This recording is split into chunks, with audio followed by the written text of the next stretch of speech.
também se preocupa com seu coração.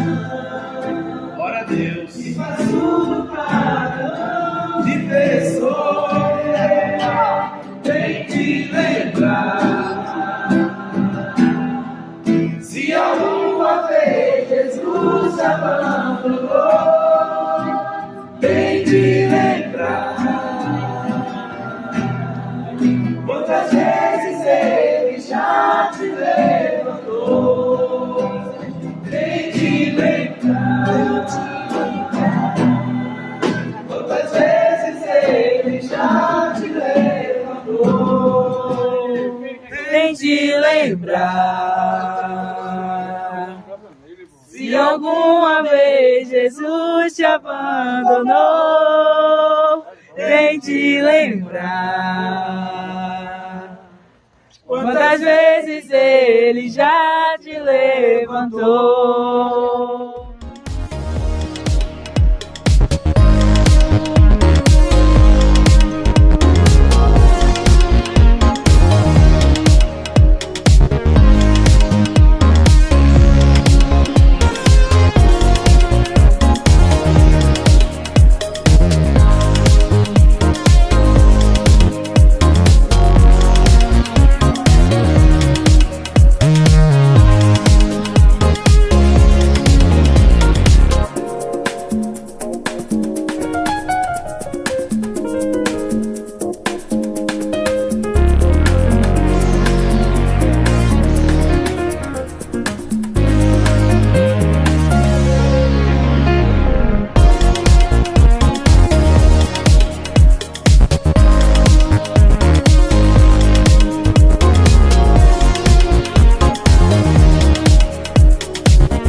diz, né? Graça e paz a todos.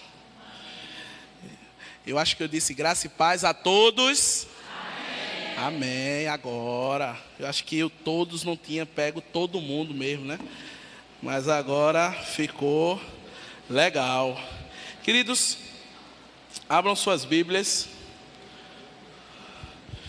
no Evangelho do nosso Senhor Jesus Cristo, escrito por Mateus.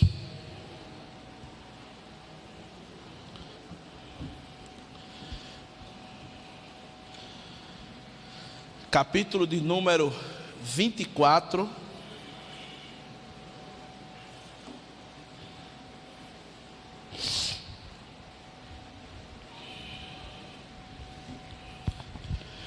Evangelho de Mateus, capítulo 24.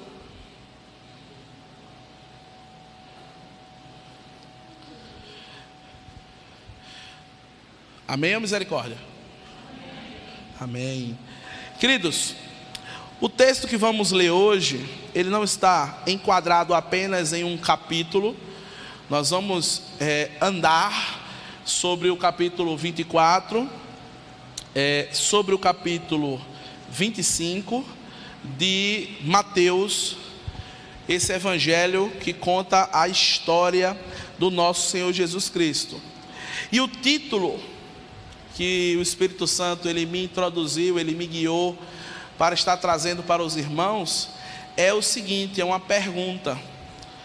Você, preste bem atenção, você e não quem está do seu lado, você, não a sua mãe, o seu pai ou quem quer que seja, você está preparado para a volta de Cristo? Eu pensei que eu ia escutar um bocado de amém. Você está preparado para a volta de Cristo, meu irmão?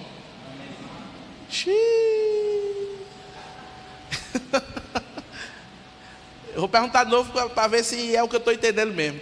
Você está preparado para a volta de Cristo, meu irmão? Amém. Amém. Melhorou. A gente vai estar aqui vendo algumas situações de que precisamos estar atentos para a volta do Rei, e precisamos estar sendo guiados pela sua palavra para não sermos pegos desprevenidos. Nós vamos ler 2 versículos, um que fica no número 34 do capítulo 25, e depois vamos ler o versículo 41 deste mesmo capítulo. Primeiro o versículo 34, depois o versículo 41. E diz assim a palavra do Senhor: Então dirá o Rei aos que estiverem à sua direita: Vinde benditos de meu Pai, entrai na posse do reino que vos está preparado desde a fundação do mundo.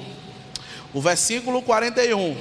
Então o Rei dirá também aos que estiverem à sua esquerda: Apartai-vos de mim, malditos, para o fogo eterno, preparado para o diabo e seus anjos. Feche seus olhos, curve sua cabeça, não feche a sua Bíblia. Senhor Deus, obrigado, Pai. Obrigado por até aqui o Senhor ter falado conosco através dos louvores, através, Pai, das orações, e agora através da Tua palavra, Pai, que não é minha. Eu não posso, não sei e não sou nada, Pai, mas o Senhor pode, o Senhor sabe, o Senhor é. Então me usa como um canal a transmitir a Tua palavra para cada um dos corações que estão aqui, assim como o Senhor transmitiu para o meu, Pai. E que possamos estar com este coração aberto, humilde e quebrantado, para ouvir o que o Senhor tem a falar, e assim cravar e gravar, para cada dia menos pecar contra Ti, Pai. que venhamos a estar guardando todas as tuas palavras e assim praticando, Pai, para que teu nome seja glorificado através de cada um dos teus servos. Em nome de Jesus, amém. Queridos, essa pergunta é uma pergunta bem interessante, que às vezes alguns irmãos ficam meio receosos de respondê-la confiantemente. Às vezes a gente pergunta: meu irmão, o irmão está preparado? Às vezes o irmão faz: Jesus que sabe, eu não sei. O salvo em Cristo Jesus, ele tem que ter certeza da sua salvação. Por quê? Porque não foi ele que salvou-se a si, foi o Cristo Todo-Poderoso que derramou todo o seu sangue na cruz do Calvário, onde teve a sua carne triturada, amassada, pisada, e por todas essas feridas nós somos sarados. Então nós somos salvos porque cremos no sacrifício do nosso Senhor Jesus Cristo, e precisamos ter certeza disso.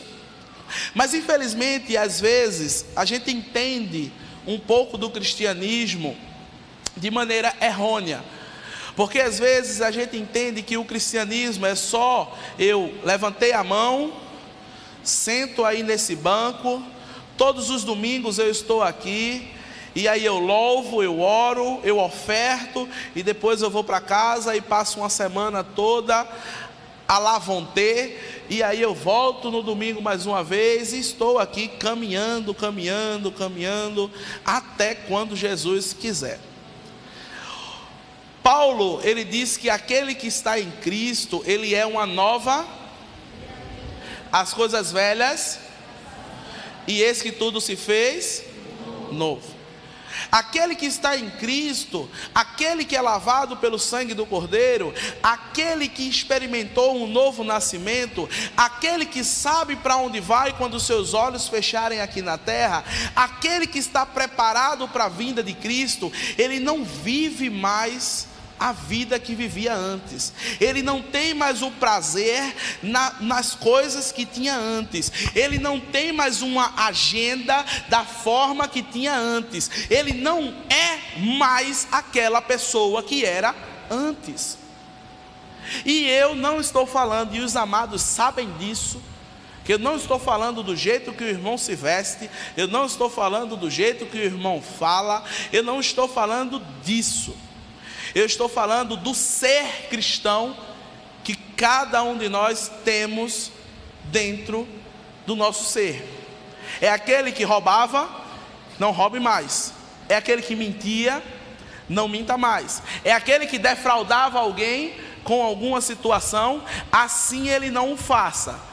Aquele que a palavra era duvidosa, ela passe a ser sim para sim e não para não, porque o que passar disso vem de Satanás. Aquele que falava da vida dos outros, pare de falar. Aquele que criava contendas onde chegar, pare de criar essa contenda. Essa é a transformação que o crente ele passa. E às vezes nós nos pegamos ou nós nos deparamos com essa pergunta: o irmão está preparado para a vinda de Cristo? E aí nós vamos ver aqui alguns ensinamentos que o nosso Senhor Jesus nos dá, a partir do capítulo 24 e o capítulo 25, porque ele está explicando aos discípulos como será o retorno dele mesmo. Ele estava falando de um futuro onde ele próprio ia participar. E é interessante que no versículo 1 do capítulo 24, Jesus ele já começa a ensinar aos seus discípulos como deve ser essa preparação, como eles tinham que estar encarando a vida que estavam passando aqui na terra. No versículo 1 e no versículo 2 diz o seguinte: tendo Jesus saído do templo, ia se retirando, capítulo 24, versículo 1 e 2. Tendo Jesus saído do templo, ia se retirando, quando se aproximaram deles os discípulos, para lhe mostrar as construções do templo. Ele, porém, lhe disse: não vedes tudo isso? Em verdade vos digo, que não ficará aqui pedra sobre pedra que não seja derribada. É interessante esse versículo primeiro, porque eu fico imaginando Jesus saindo dali do templo, onde ele estava ensinando ali aos escribas e aos fariseus, que se colocavam um jugo muito pesado em cima de alguns daqueles que estavam ali, jugo esse que eles não conseguiam próprio carregar, mas ele colocava nas costas dos outros. E aí logo quando eles saem desse templo, os discípulos parece que esqueceram tudo aquilo que Jesus estava falando. Parece que aquele sermão que Jesus disse lá no templo, quando passou pela porta do templo, tinha se apagado. Será que a gente tem alguma semelhança com os dias atuais? Aquelas mensagens que são pregadas no templo, onde você chora, onde você sente a presença de Deus, vou dizer dessa forma, né? Que algumas pessoas falam assim, você fica transformado, mas quando sai daquela porta, tudo acabou, tudo se esqueceu. Eu ouvi aqui o pastor, o diácono, o irmão pregando que eu preciso ler a palavra, que eu preciso orar, e aí sentado onde eu estou, eu fico, meu Deus, muito obrigado por essa palavra, muito obrigado por me mostrar que eu tenho que orar, que eu preciso meditar, que eu preciso ter uma vida em conformidade contigo. Passou daquela porta, acabou-se. Segunda-feira eu não oro, não leio. Terça-feira eu não oro, não leio. Quarta-feira eu não oro, não leio. Domingo eu estou aqui, Jesus me perdoa porque domingo passado eu disse que ia fazer e não fiz. Os discípulos, quando eles saem do templo, eles mudam o foco. Eles mudam o foco e mostram a Jesus: ei, olha, o senhor não viu não, foi? O senhor já entrou aqui tantas vezes, o senhor não percebeu essas florzinhas aqui atrás não? Esse negócio lindo e maravilhoso. E Jesus olha para eles e eu fico imaginando ele pensando: meus filhos, vocês não entenderam ainda. Não ficará pedra sobre pedra. O que é que Cristo estava dizendo naquele momento para aquelas pessoas? Aqueles homens, eles estavam apegados a algo chamado matéria. Aqueles homens estavam apegados a algo que eles podiam ver, pegar, sentir. Onde Jesus disse: não tem nada neste mundo, quando eu voltar, que ficará em pé. Sabe aquele dinheiro que você tem buscado tanto? Quando Jesus voltar, ele não vai valer de nada. Sabe aquela condição social, o status, aquele relacionamento que você está correndo tanto atrás, ou aquilo que você deseja tanto, que não seja o Deus Todo-Poderoso, não ficará pedra sobre pedra. E quem está dizendo isso não sou eu, é a palavra de Deus. Eu pedi para os irmãos deixarem a Bíblia aberta. Vão acompanhando a leitura. Meus irmãos, a primeira coisa que eu tenho que entender para eu estar preparado para a vinda do rei é que eu não posso ter apego às coisas materiais. E quando eu digo as coisas materiais, não pensem que é só riqueza.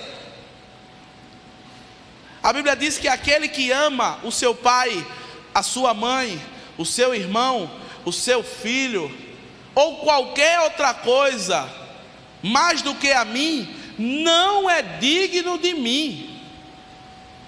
Nós não podemos colocar algo, meus irmãos, em primeiro lugar, se não for Cristo.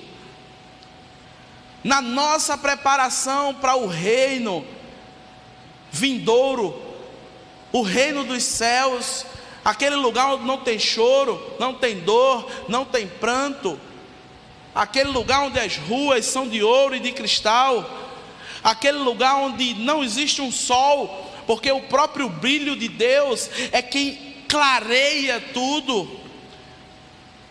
Nós precisamos desapegar, nós precisamos nos libertar, 1 João, capítulo 2, versículo 15, diz: não ameis o mundo, nem o que no mundo há. Se alguém ama o mundo, o amor do Pai não está nele.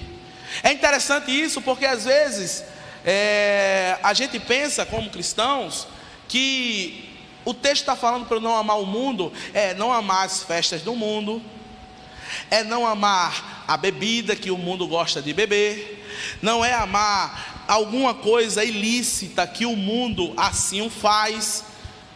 E eu tenho certeza que ninguém aqui faz isso. Então a gente pode pular, né? Essa parte, pode pular, né? Claro que não. Claro que não. Porque no mundo tem muita mentira, sim ou não? Sim ou não? E no meio do povo de Deus tem muita mentira? Tem demais, meu irmão. E às vezes não é a mentira que você conta para o outro, é a mentira que você conta para si mesmo. Às vezes é aquela mentira que eu conto para mim mesmo, crendo que o que eu estou fazendo é de fato o que o Espírito Santo me pede para fazer, onde todos os dias, todos os momentos, todas as situações ele diz o contrário. Ele diz: busque a mim. Ele diz: busque a mim. Ele diz: vinde a mim todos vós estáis cansados e sobrecarregados, que eu vos aliviarei. Aí eu chego perto de Cristo e coloco mais fardo na minha costa, onde Cristo quis me aliviar. Meus amados, nós precisamos entender que a preparação para o reino que está nos céus, ele passa pelo desapego, ele passa por eu estar me desprendendo.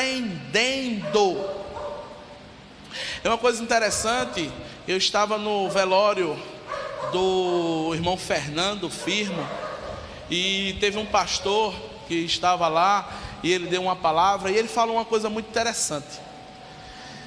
Ele disse uma coisa muito interessante, e eu fiquei pensando. Ele disse: meus irmãos, aqui está o corpo do irmão Fernando.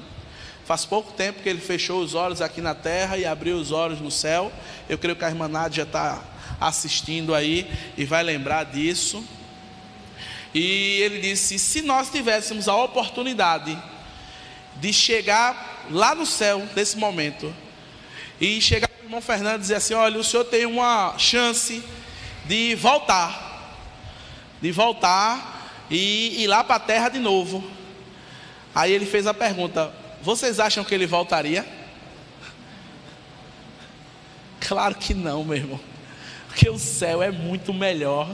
Se eu sei que o céu é muito melhor, porque eu vivo me apegando às coisas aqui da terra, porque eu vivo me apegando ao trabalho, porque eu vivo me apegando a um relacionamento, porque eu vivo me apegando em demasia à família, que às vezes lhe suga mais do que tudo, porque eu vivo me apegando a isso que vai acabar, meu irmão.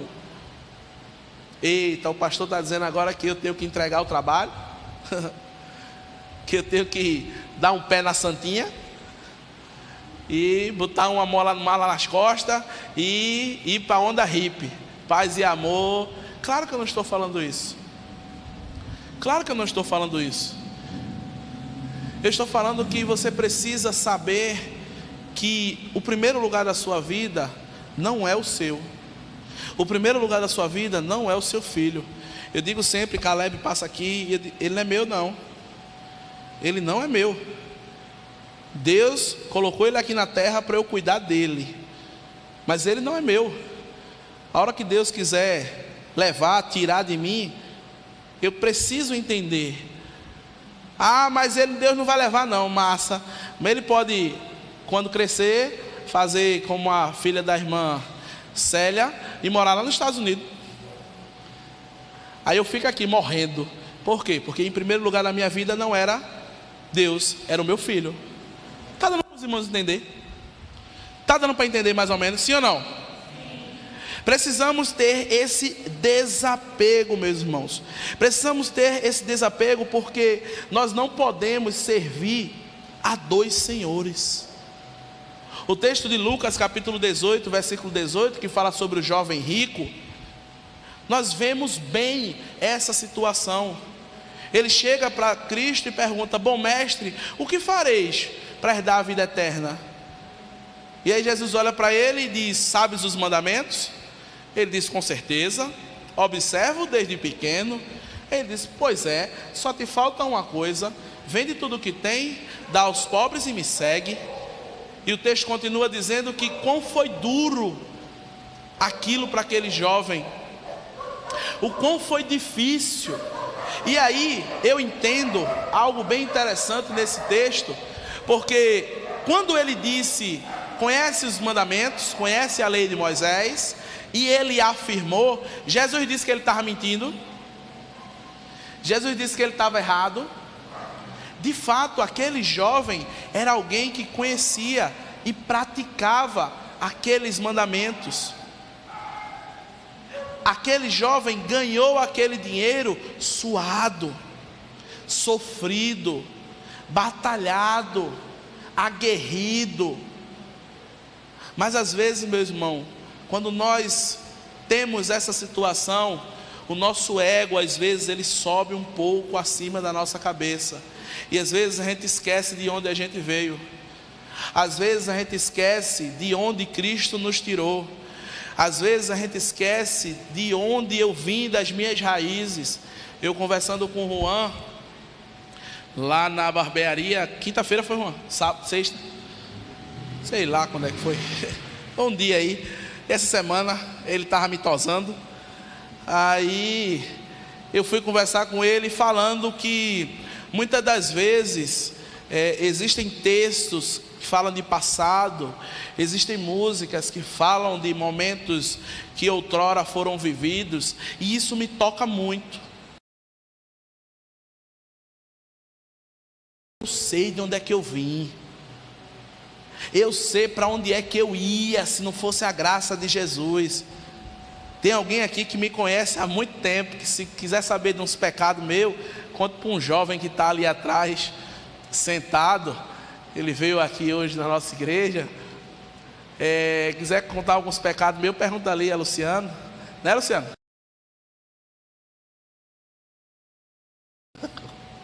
Mas eu sei de onde Jesus me tirou, meu irmão.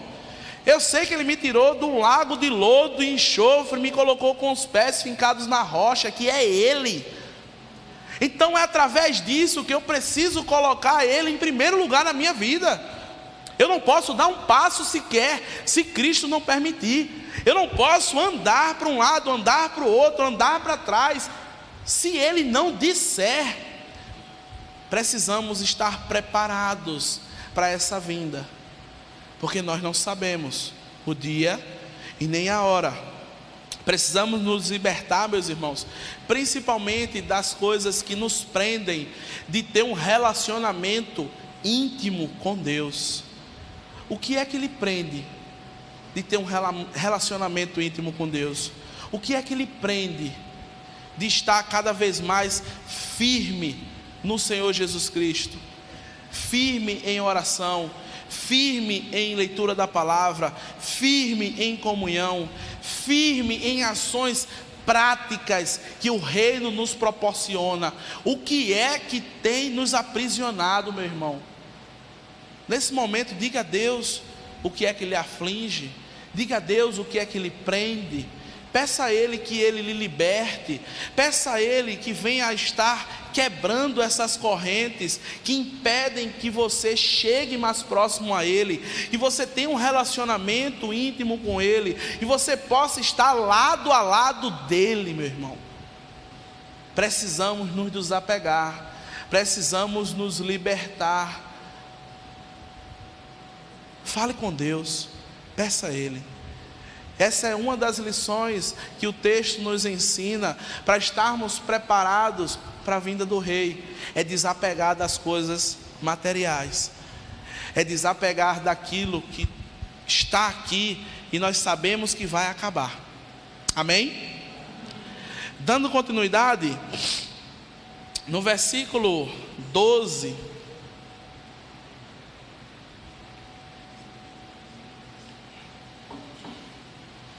até o versículo 14, Diz o seguinte: e por se multiplicar a iniquidade, o amor se esfriará de quase todos. Aqueles, porém, que perseverar até o fim, será, e será pregado este evangelho do reino por todo o mundo, para testemunho a todas as nações. Então virá o fim. Meus irmãos, a primeira coisa que precisamos ter em mente na preparação para a vinda de Cristo é que eu preciso desapegar das coisas materiais. A segunda coisa é que eu preciso manter firme a pregação do evangelho, meu irmão. Você foi colocado aqui na terra, e eu já disse isso e vou dizer quantas vezes for necessário. Você foi colocado por Deus aqui na terra não para ganho próprio. Você não foi colocado aqui na terra para obter lucro para si. Você não foi colocado aqui na terra para ter relacionamentos promissores. Você não foi colocado aqui na terra para ter uma vida abundante. Você foi colocado aqui na terra para glorificar a Deus. Você foi colocado aqui na terra para levar pessoas a conhecer o evangelho de Deus, que é poder dele para a salvação de todo aquele que crê. Você foi colocado aqui na terra para ser sal e para ser luz. E através dessas ações, você vai ter um benefício financeiro. Através dessas ações, você vai ter uma família próspera. Através dessas ações, tudo vai ser acrescentado. Mas eu preciso entender que a pregação do evangelho, ela vem primeiro. E quando eu falo pregação do evangelho, não é que todos que aqui estão vão subir aqui nesse púlpito para estar pregando. Claro que não. Porque quando vemos os dons que estão listados em Efésios, estão listados em 1 Coríntios, estão listados em Romanos, nós vemos que temos dons de profecia, mas também temos dons de cura. Assim também temos dons de sabedoria, e entre outros. O evangelho do nosso Senhor Jesus Cristo, ele vai ser pregado através dos seus dons, através dos seus talentos, através daquilo que Deus deu a você, mas que não é seu, é para a glória dele. A pregação de Cristo, ela vai ser feita com as suas ações práticas. A pregação de Cristo, ela vai ocorrer com a sua vida sendo demonstrada para todas essas pessoas. Meus irmãos, as palavras às vezes não convencem, mas as ações sim. Às vezes nós falamos: estou indo para a esquerda. Eu estou indo para a esquerda? Eu estou indo para a esquerda? Eu estou indo para a direita. Os irmãos estão vendo que eu estou indo para a direita. Às vezes as nossas palavras, elas não convencem, mas as nossas ações sim. Nós precisamos manter firme a pregação do evangelho através da sua vida, através da minha vida. Se o irmão não sabe ainda como fazer, pergunte a Deus: Jesus, o que é que eu posso fazer para pregar esse evangelho? Me usa como um canal de bênção para transmitir a tua mensagem para aquelas pessoas que estão indo para o inferno. Tem pessoas que estão partindo sem Jesus, meu irmão. Tem pessoas que nós conhecemos que estão indo a passos largos para o abismo. O inferno, ele é real. Infelizmente hoje se fala pouco de inferno, se fala pouco de pecado, porque infelizmente o apóstolo Paulo, ele escrevendo a Timóteo, ele diz que pregue esta mensagem a tempo e fora de tempo, porque chegarão dias que algumas pessoas terão comichões nos ouvidos ao ouvi-las. Estamos vivendo tempos em que a mensagem de Cristo, ela não está sendo mais palatável. Por quê? Porque ela está indo de encontro, meu irmão, a uma trajetória que às vezes eu estou trilhando de maneira errônea. Eu preciso pedir a Deus, e como eu falei a vocês, eu não estou aqui como o bom moço, porque todos sabem aqui a grande palavra que eu digo, que o pior que tem aqui sou eu. Se não for o Espírito Santo de Deus na minha vida, acabou-se. Se Ele não estiver segurando a minha rédea, se Ele não estiver segurando a direção da minha vida, se Ele soltar, o carro capota, e capota muitas vezes. Mas assim também é a vida do irmão. Nós precisamos ter a direção do Espírito Santo de Deus. Primeiro, para não nos apegar com as coisas aqui da terra. Segundo, para ser um vaso usado por Deus naquilo que Ele quer. Meus irmãos, quando o texto diz aqui, por se multiplicar a iniquidade, o amor de muitos esfriará, é interessante, porque o amor que ele está falando aqui de muitos, não é o amor do mundo, não. O amor que está esfriando é o amor dos crentes. O amor que tem esfriado é o amor da igreja de Deus. Aquela igreja, quando João escreve lá a Éfeso, dizendo: volta ao primeiro amor, volta às tuas boas obras, lembra daquilo que tu fizestes há tanto tempo atrás e retorna para esse caminho. Meus irmãos, o amor, ele tem se esfriado, porque nós temos visto coisas absurdas aí fora, e às vezes nós vemos coisas absurdas aqui dentro. Mas existe uma coisa que a palavra nos Deus diz, que ela é maravilhosa, que é: olhe para Cristo.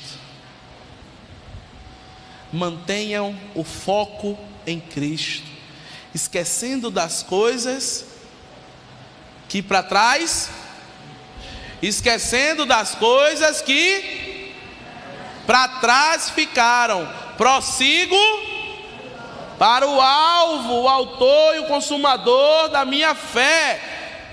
Eu não posso viver olhando para o retrovisor, eu não posso viver olhando para trás. Quem dirige aqui, levanta a mão. Quem dirige aqui, levanta a mão. Se a gente ficar olhando para o retrovisor toda hora, vai acontecer o que com o carro? Vai bater, meu irmão. Você não vai conseguir avançar, você não vai conseguir progredir, você não vai conseguir ir para frente. Por quê? Porque você só está olhando para trás. Precisamos voltar ao primeiro amor, precisamos voltar ao zelo pelo reino de Deus, precisamos voltar àquela sede, àquela chama, àquela vontade de estar vivendo esse reino, aquela vibração. Isso é necessário, meu irmão, porque isso passa pela preparação para quando Cristo vier. Quando Cristo vier, será que vai achar amor aqui na terra? Será que vai achar zelo aqui na terra? Será que vai achar vontade aqui na terra? Será que vai achar temor aqui na terra? Meus irmãos, precisamos nos preparar, desapegando das coisas materiais. Precisamos nos preparar, voltando ao primeiro amor, na pregação do Evangelho. O amor, meu irmão, que vai deixar as 99 para resgatar aquela ovelha perdida. Quantas ovelhas perdidas nós não temos, meu irmão? Quantas pessoas que nós conhecemos, precisamos resgatar essas pessoas. Isso nós precisamos estar atentos. Porque o Filho do Homem, ele não tem dia e ele não tem hora para voltar, mas ele vai voltar. Amém? Isso é uma certeza que todos nós temos, que o nosso Senhor Jesus Cristo, ele vai voltar. Ah, meu irmão, mas isso já faz muito tempo que é afirmado. De fato, para aqueles que não verem ele voltando, vão ser encaminhados até ele. Quantas e quantas pessoas já não foram encaminhadas para o ADM celestial, aquela portinha lá de cima, o andar superior, subiram de cargo, elevaram ali o nível, mas quantas e quantas pessoas também não desceram ao Hades, às vezes por falta de amor, às vezes por falta de empatia, às vezes por falta de misericórdia. Às vezes nós vemos alguma coisa que não está sendo em conformidade, e às vezes, ao invés de amar, a gente aponta, ao invés de cuidar, a gente pisa na cabeça, ao invés de tratar, a gente bota o dedo na ferida. Não é isso que o Espírito Santo nos ensina. Ele nos ensina a amar. A Bíblia diz que a misericórdia do Senhor, ela é de eternidade a o quê? A eternidade. O irmão consegue medir a eternidade? A gente consegue medir a eternidade? E duas eternidades. É de eternidade a eternidade. Essa é a misericórdia de Deus. Mas às vezes a minha misericórdia, ela não dura 2 segundos. Eu quero logo matar, atorar, dar tesoura voadora, cortar, desligar, ao invés de amar. Primeiro, desapegue das coisas que lhe prendem aqui na terra. Segundo, ame mais. Pregue o Evangelho. Deixe Cristo falar através de você. Seja de fato aquele que leva as boas notícias. Lá no versículo 23 e 24, diz o seguinte, ainda do capítulo 24, viu, meus irmãos?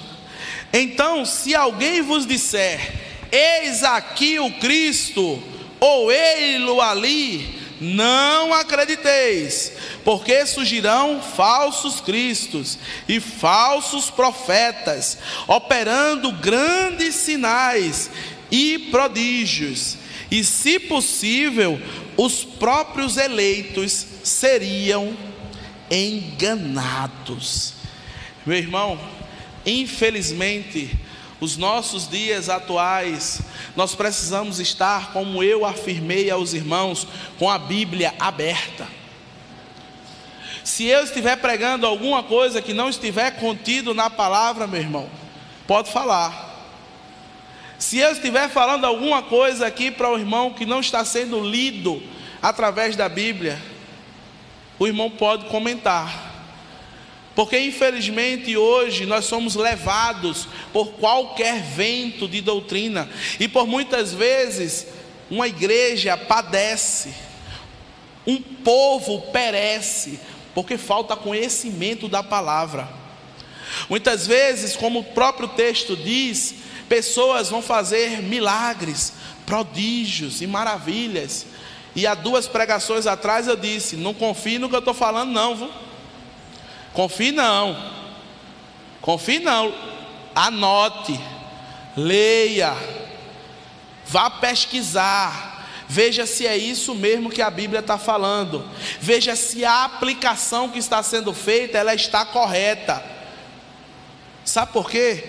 Em Atos capítulo 17, versículos 10 e 12, diz o seguinte, e logo os irmãos enviaram de noite Paulo e Silas a Bereia, e eles chegando lá, foram à sinagoga dos judeus. Ora, estes foram mais nobres dos que estavam em Tessalônica, porque de bom grado receberam a palavra. E agora, examinando cada dia nas Escrituras, se estas coisas eram assim. De sorte que creram muito deles, e também mulheres gregas da classe nobre, e não poucos homens. Meus amados, para estarmos preparados para a vinda do nosso Senhor Jesus Cristo, nós precisamos estar examinando nas Sagradas Escrituras tudo aquilo que é nos passado. Quer provar um falso profeta ou alguém que está pregando às vezes a teologia coach, como eu já falei várias vezes aqui, e outras pessoas que subiram aqui também falaram muito sobre isso. Veja se está pregando a palavra. Veja se a Bíblia, ela de fato foi aberta, foi lida, foi explicada e aplicada. Se assim o for, de fato, meu irmão, foi Deus que estava ali guiando. Mas se não, corra, saia de perto, corra, preste atenção. Os bereanos, eles tinham um cuidado. Paulo estava lá pregando junto com Silas, e eles estavam aqui, ó, só no cara crachá, sabe ali o cara crachá, analisando tudo aquilo que estava sendo falado. Porém, eles estavam analisando ali, meu irmão, e diz uma coisa muito interessante depois: ele não estava analisando para criticar o grego de Paulo, ele não estava analisando para criticar talvez a palavra, o problema que Silas tinha falado, não. Eles estavam analisando se de fato era Deus que estava usando aquelas pessoas ou não. E como eles constataram que aquilo era poder de Deus, o texto no finalzinho ele diz: de sorte que creram muito deles, e também mulheres gregas da classe nobre, e não poucos homens. Onde o evangelho de Deus é pregado, meu irmão, o milagre ele acontece. Mas tem uma coisa, que a preparação para o reino de Deus é necessária para mim e para você, que existia aqui nos bereanos, era conhecimento da palavra. Porque não adianta eu ler se eu não conheço. Sabe quem disse isso? O eunuco, aquele que Filipe subiu na carruagem dele, e ele estava lendo quem? Quem lembra? Quem? O profeta Isaías. Ele estava lendo, sim ou não? Sim ou não, meus irmãos? Estava lendo. E aí Filipe perguntou: entendes o que lês? E ele diz: como é que eu vou entender, se não tem quem me ensine? Eu não preciso só ler a palavra. Nós estamos aqui no curso de teologia no sábado, falando sobre meditação bíblica, uma ação que é necessária para cada um de nós, que não se passa apenas pela leitura da palavra, e sim pelo estudo, para eu parar, assim como nós paramos na faculdade para aprender sobre engenharia, para aprender sobre medicina, para aprender sobre eletricidade, para aprender sobre construção civil, para aprender sobre programação de computador, para aprender sobre qualquer outra coisa. Nós não paramos para aprender? Sim ou não? Sim ou não, meus irmãos? Da mesma forma, nós precisamos parar para aprender a palavra de Deus, parar para entender aquilo que Deus está falando para cada um de nós. Mas infelizmente, meus irmãos, nós vivemos em um tempo em que o analfabetismo bíblico tem crescido grandemente. E quando nós falamos em analfabetismo bíblico, não estamos falando de pessoas que não leem, mas sim de pessoas que não param e têm tempo para aquela leitura.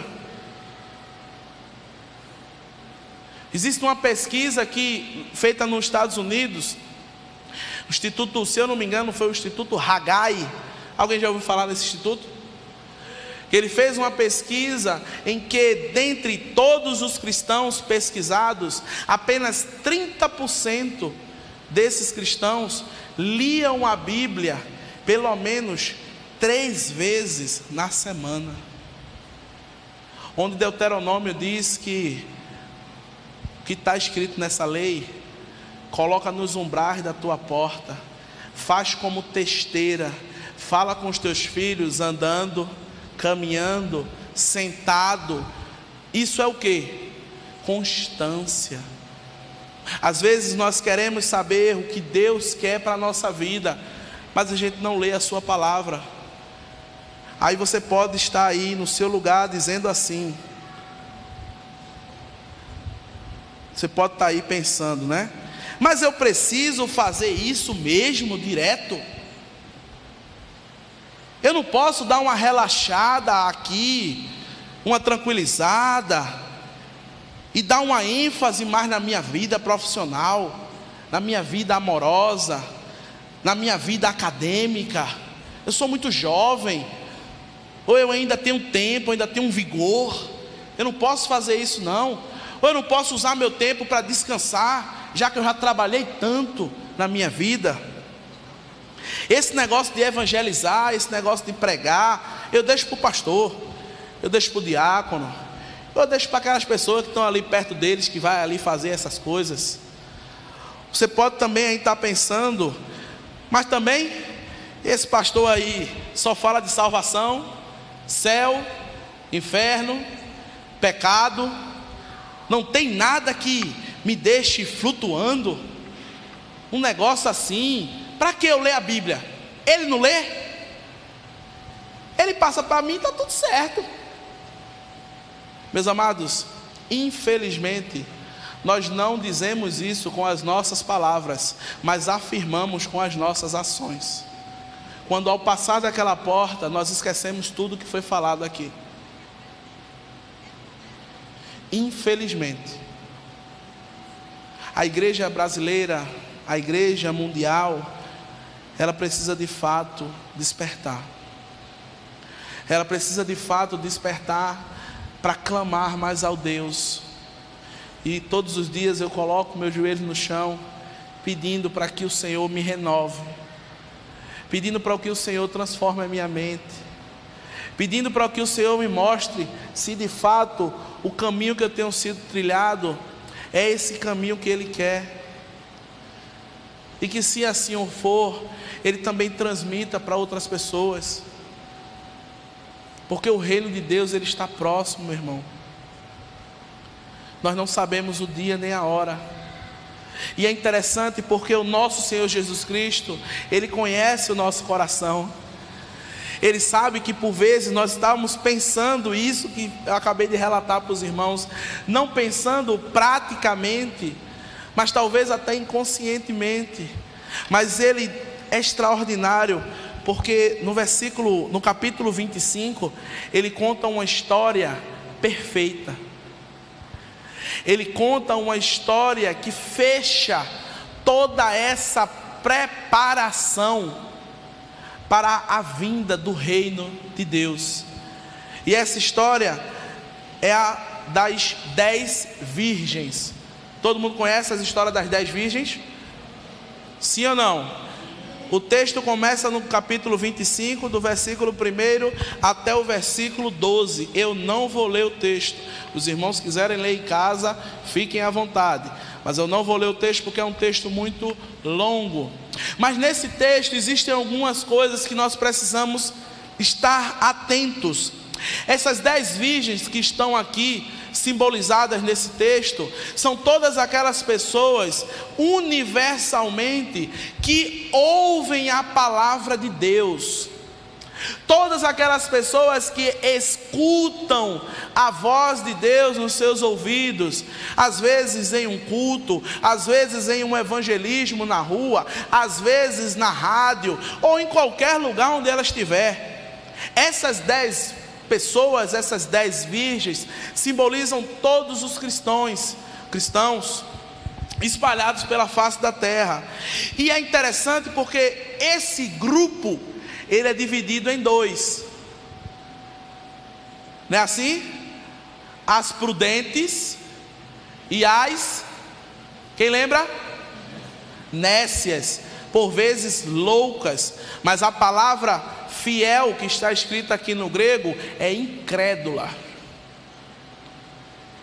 E é interessante, meu irmão, que no final do texto,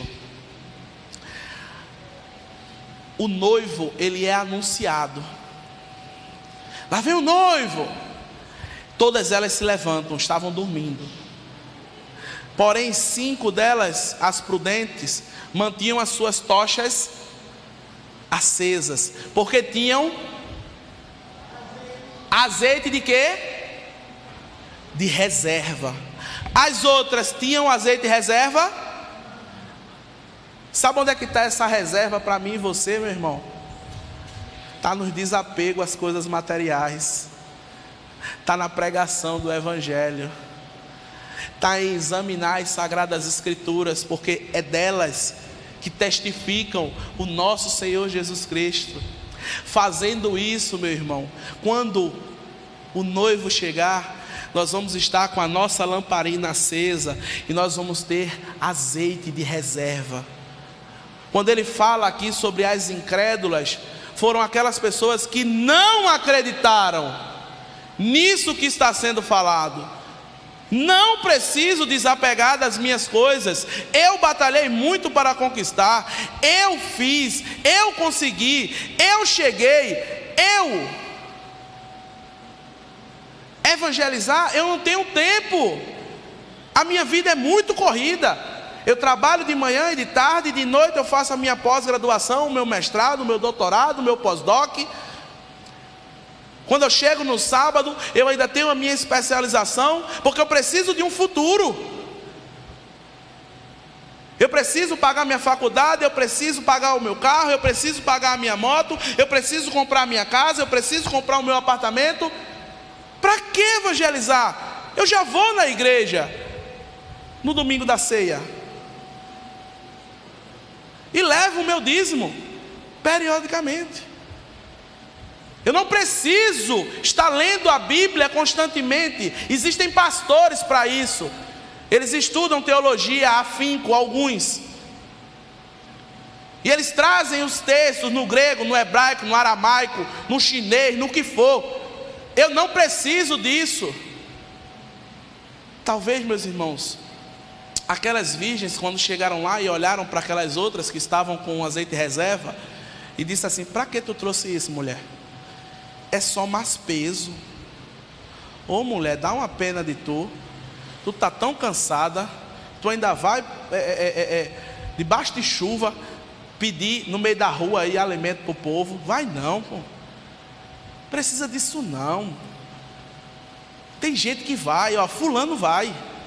Tu vai para quê? Curso de teologia? Para quê? Tu vai ser teóloga por acaso? Lê mais a Bíblia? Para quê, mulher? Precisa não. O noivo está chegando. Já já ele chega. O azeite que tem aqui nessa lâmpada principal está bom. Eu fico me perguntando isso. Esse diálogo que pode ter ocorrido. E muitas das vezes, meus irmãos, a gente fica pensando dessa forma. Porém, no versículo 13 do capítulo 25, ele diz: vigiai, porque não sabeis nem o dia e nem a hora da vinda do noivo. Amados, aí onde você está, se essa palavra ela de fato incomodou você, porque ela me incomodou, e muito, eu fiquei tão incomodado com essa mensagem que eu esqueci até de passar para a Rízia qual seria o louvor no final dela, de tão incomodado que eu fiquei, porque eu fiquei perguntando a Deus: Deus, é isso mesmo? É isso aí mesmo que o Senhor quer? E eu fiquei muito incomodado. Mas aí, onde você estiver, se essa palavra tocou mesmo ao seu coração, primeiro, peça perdão a Deus. Peça perdão. Peça perdão por todo esse tempo aonde essa preparação para a vinda do reino foi deixada de lado. Tenha humildade nesse momento, porque eu tive humildade suficiente, meu irmão, para pedir perdão a Deus. Porque muitas vezes Ele manda eu ir e eu não vou. Muitas vezes Ele manda eu esperar e eu não espero. Muitas vezes Ele manda eu ir para a esquerda e eu não vou. Muitas vezes Ele manda eu ir para a direita e eu não quero. Mas assim como no início eu disse aos irmãos que precisávamos estar com o coração humilde e quebrantado, nesse momento peça perdão a Deus. Peça perdão a mim não. Eu não tenho nada para lhe perdoar não. Nada. Peça perdão a Deus por todas as vezes que faltou amor no seu coração. Por todas as vezes que ao invés de aconselhar, você deu uma pedrada. Por todas as vezes que ao invés de apontar, você tentou buscar uma solução. Peça perdão a Deus por todas as vezes que você se apegou mais à obra que Ele criou do que ao Criador da obra. Peça perdão a Ele por aquele primeiro amor que você esqueceu. Aquele que você está olhando às vezes para trás, ao invés de estar olhando para frente, meu irmão. Olhe para frente, porque o autor e o consumador da sua fé não está lá atrás, está na sua frente. Cristo Jesus, aquele que deu a vida por você. Aonde você está, faça essa oração que eu vou lhe dizer agora. Diga nesse momento a Deus: Senhor, eu quero me apresentar a Ti. Eu quero nesse momento me derramar, Pai, me ofertar, me entregar aos Teus pés. Eu quero de fato, de uma vez por todas, todos os planos que o Senhor tem para mim e para a minha vida, eu quero cumprir, ó Deus. Que de hoje por diante, que de uma vez por todas, ó Pai, o Senhor venha achar em mim a voz que o Senhor deseja ouvir. Aquela voz que diz: eis-me aqui, Senhor, envia-me a mim. Aquela voz que não se omite ao chamado do reino. Aquela voz que diz: se eu não for, quem irá?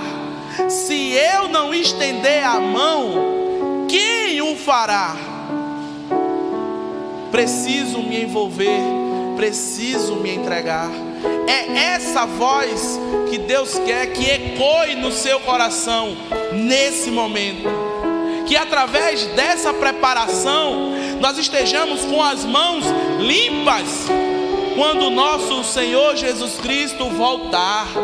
Quando Ele raiar nas nuvens, meu irmão, porque Ele vai voltar. E que de fato eu e você venhamos a ser um verdadeiro adorador. Aquele que adora o Senhor Jesus Cristo em espírito e em verdade. Senhor, muito obrigado, Pai. Muito obrigado pela palavra que o Senhor trouxe primeiro para mim, Pai. Me afirmando que necessito cada dia mais abdicar daquilo que me prende para chegar-me a Ti, Pai. Preciso cada dia mais voltar ao primeiro amor, assim como examinar as Tuas Escrituras, Pai. Mas eu Te agradeço. Eu Te agradeço por esta palavra também ter chegado ao coração de cada um dos Teus servos que hoje aqui estão presentes. Também aqueles que nos acompanham através desse equipamento de mídia, Pai. E ainda outros que irão assistir. Muito obrigado. Muito obrigado por afirmar que o Senhor está voltando para buscar a Sua amada igreja, para estarmos reunidos contigo, Pai, no céu, que é bem melhor. Muito obrigado, Pai, por cada lar aqui representado. Continua abençoando cada um dos Teus servos, Pai, e que bênçãos sem medidas sejam derramadas sobre as suas cabeças. Que cada lar aqui representado seja chamado a porta dos céus. E que vidas sejam transformadas através do Santo Espírito Teu dentro de cada um dos Teus servos. e que o amor de Deus, a graça do nosso Senhor e Salvador Jesus Cristo e as consolações do Espírito Santo de Deus esteja com cada um dos seus servos aqui e espalhados por toda a face da terra, e que todo o povo de Deus possa dizer amém.